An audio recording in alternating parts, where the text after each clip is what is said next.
Thank you, Honorable Chairperson. Good afternoon, Honorable Deputy Minister. Afternoon, sir. We are constrained, we have time constraint today, so I don't have a lot of questions to ask. But I just want to say that it's amazing that after a year of your appointment, Honorable Deputy Minister, you still do not have a job description. And you are just not alone. You are two of you as Deputy Ministers. I think that is a cause for great concern, not only to us, but even to South Africans. However, I do want to take you to page 6 of your evidence in chief, where you were discussing the role of the Deputy Minister and looking at also the constitutional mandate of the Deputy Minister.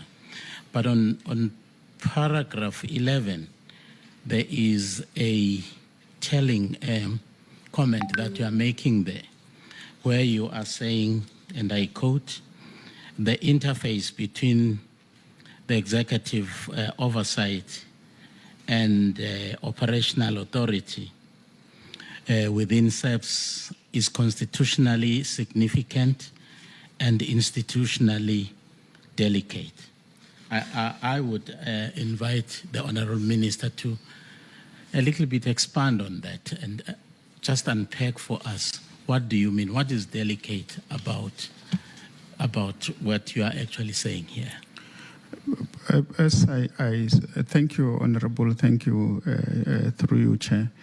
As I explained earlier when I was talking about the interface between the executive authority and the accounting officer, there is a thin line that draws the distinction. And I said that their relationship is dialectical in the sense that the minister gives policy and issues directives. But this does not necessarily mean that it's a one-way flow from the minister to the national commissioner. The two persons need each other, and they should interact in a manner that strengthen their responsibilities or makes them to become more efficient by working together, consulting each other. It be normal for, it must be a practice that when you see a national commissioner knocking at the minister's office or vice versa, it should not be ufuna anilo. It must go without saying that every week or in 2 weeks, in 2 times a week or 3 times a week, the national commissioner or the minister will be visiting the national commissioner's office and vice versa, and they will be interacting on any matter that have to do with policing. If you master that, which the constitution that just says that he gives the minister develop policy and give directives, it ends there.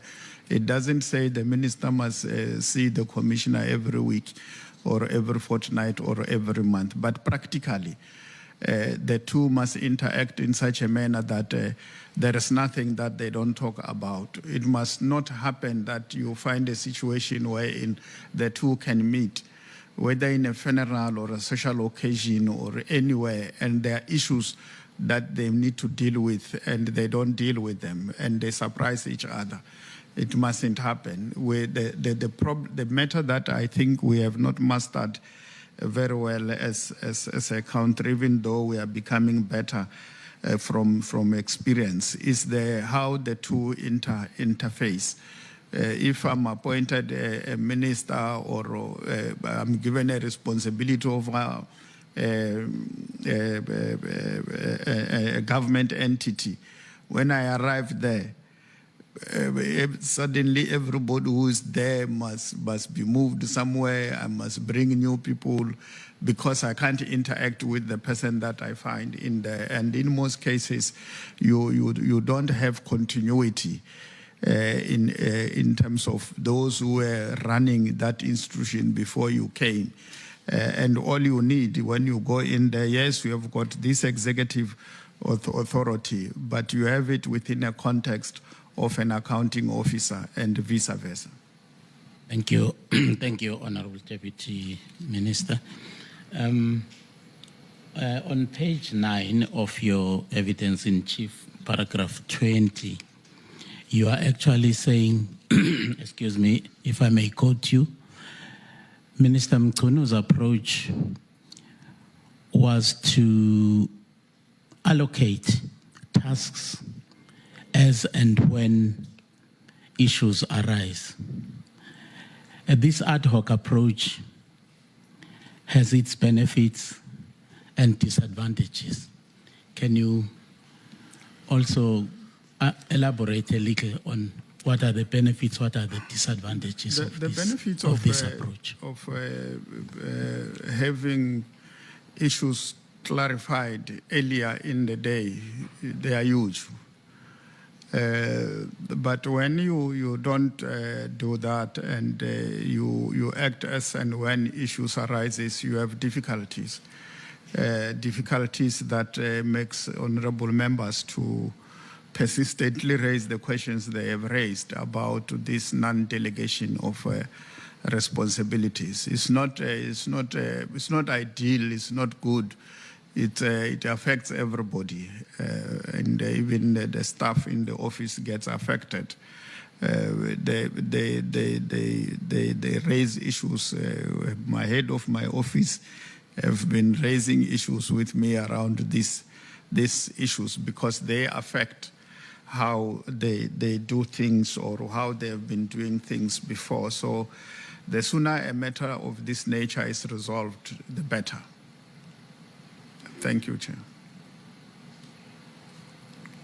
Thank you, Honorable Deputy Minister. I know that the issue of factionalism has been actually discussed quite extensively, but I can't help but also go back to it myself because I'm not satisfied with the position that you have adopted on this matter.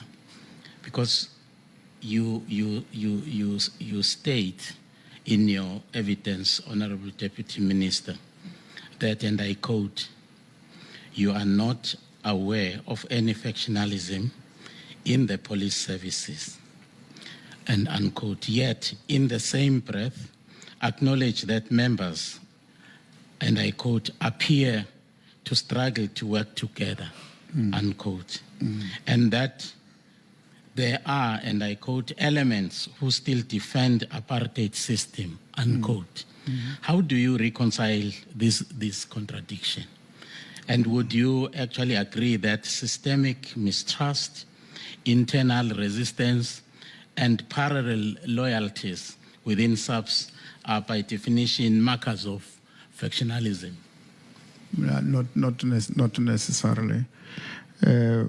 Differences of opinion will never translate into a faction. When I spoke about the integration process, about those who served apartheid and those who were part of the non-statutory, in '94, when police integrated, we integrated police officers from the central government, from the Bantustans, the independent states, and non-statutory forces.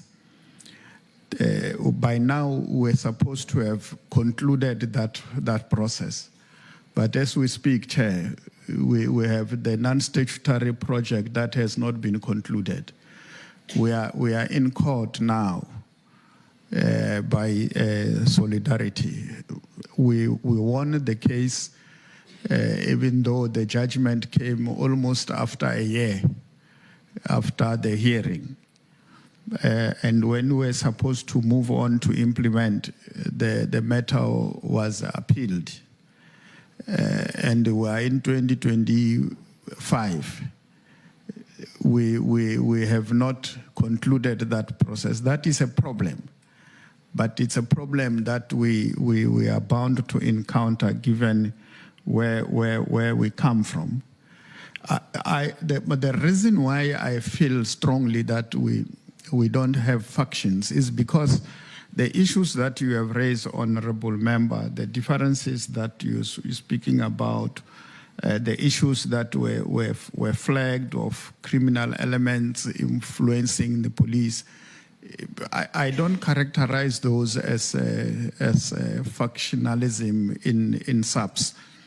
It's the fact that there are people who have been able to influence certain members in SAPS to work with them to do wrong things, but that we can't characterize that as factions in policing. These are elements that must be rooted out of the system. SAPS must be cleansed of these elements. We must not, for a moment, come to say those who are honest policemen, as Honorable Member from the Democratic Alliance have said, those honorable members, those good police members, we must never categorize them as belonging to a faction. That belongs to an institution, is SAPS. And those elements, we must always characterize them as elements that must be rooted out. But Honorable Deputy Minister, it's 31 years after 1994. Yeah. Surely some of those elements that actually were integrated in 1994, most of them should be out on pension. So you could be talking about a small fringe of those elements, which cannot actually, muddy the waters, as it were, of the SAPS as an entire organization. No, I'm not saying that those who came from the security branch who have come into crime intelligence, they are the majority of the officers that are there. No. The impact that they have on the transformation project is not small. They might be small, but the impact it's huge, including the criminal elements. If criminals have been able to infiltrate the police and they engage in activities that are criminal, the things that they do have a huge impact. They might be small, but they do things that damage the image of police. When they say police are engaged in criminal activities, they are aggregating the police in general, including good police officers are viewed as men and women in blue who are involved in criminal activities. This means even those who are honest police officers are viewed that way. So the impact of these people is huge, and they always set us a step backward. Thank you, Honorable Deputy Minister. General Mkhwanazi has alleged that, and I quote him, sophisticated criminal syndicate has infiltrated law enforcement and intelligence structures. As Deputy Minister, what is your assessment of these claims? Has the ministry launched or supported any independent investigation into this? And now, and also, how do you differentiate between criminal elements and factional networks within and when their impact on command integrity essentially actually is aimed at eroding the trust and operational and bringing about operational paralysis in the organization? I think the process that Parliament has started through the Ad-Hoc Committee will assist in dealing with this phenomenon that we are faced with. And of course, the legislature has started this process, and the executive have also initiated a process that is led by Madlanga, and your process is led by the chair, Honorable Lekhanyan. The Ad-Hoc Committee's work and what they are going to recommend will help us to deal with this challenge. Equally, the Madlanga processes, as it concludes, because the issues that are also raised at that platform are going to assist us to address this threat that have been put before us. This forum in particular is not necessarily a forum of looking for wrongdoing. It is also a forum looking at what needs to be done, how best can we do this. That's why your terms of reference and the issues that through your evidence leader you have asked us to do and to put. And there is an attempt in my presentation, for instance, to deal with the specific issues that have been raised, but also what we think needs to be done going forward. For instance, on the issue of that you have raised with other members on the delegation of responsibilities as outlined by the Constitution, there are specific recommendations that one has made in this regard, which I believe will assist us going forward. For instance, we said that this means that the President, as the appointing authority, that is page 6 of 10, as the appointing authority and the minister to whom a deputy minister has been assigned must specify the powers and functions of the deputy minister. This is just but one example. There are other recommendations that one has made, and I believe the other witnesses that have appeared before you, they have also attempted to make their recommendation, which the committee, as you conclude your report, will take into consideration the issues that were flagged there, and this will then assist us to become better people. Thank you. My second last question, Honorable Deputy Minister, is just if you were a minister, how would you actually handle the whole matter of the disbandment of the PKTT, Honorable Mathale? Yeah, no, thanks, Chair. Thanks for that difficult question. Just to remind you, Honorable Mncwango had asked that question. Is it your intention to repeat it? The question that you have just asked, he had asked it before. Well, I'm asking it in my own way. Yeah,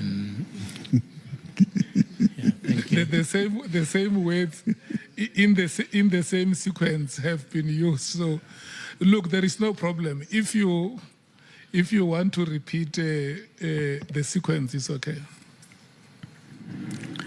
Given where we are and what has transpired since then, it's clear that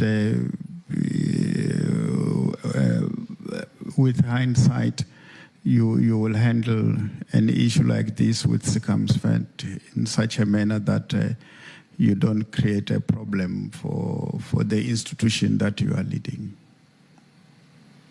Well, thank you. That's a nice answer.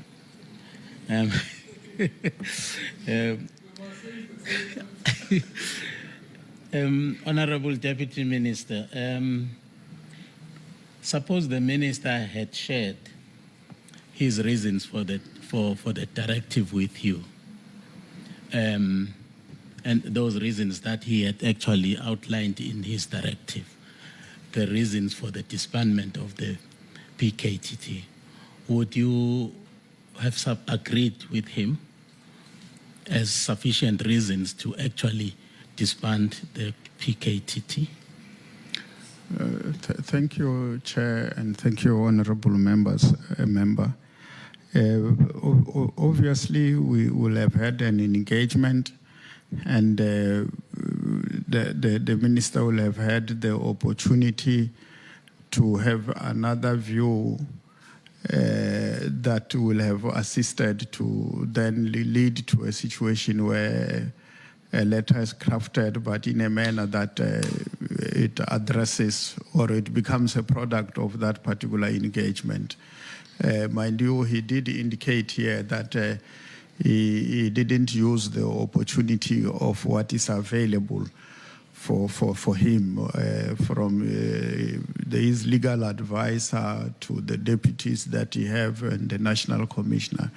He wrote it, and in his wisdom send it through to the national commissioner. And I believe if he has used what was available, it might have been differently formulated. Well, thank you. In fact, I was asking that question in the context of your statement on paragraph 43 on page 16, where you say, and I quote, "I do not necessarily agree with the reasons for disbandment." The last one, Honorable Chairperson, has to do with the Right Honorable Nhlanhla.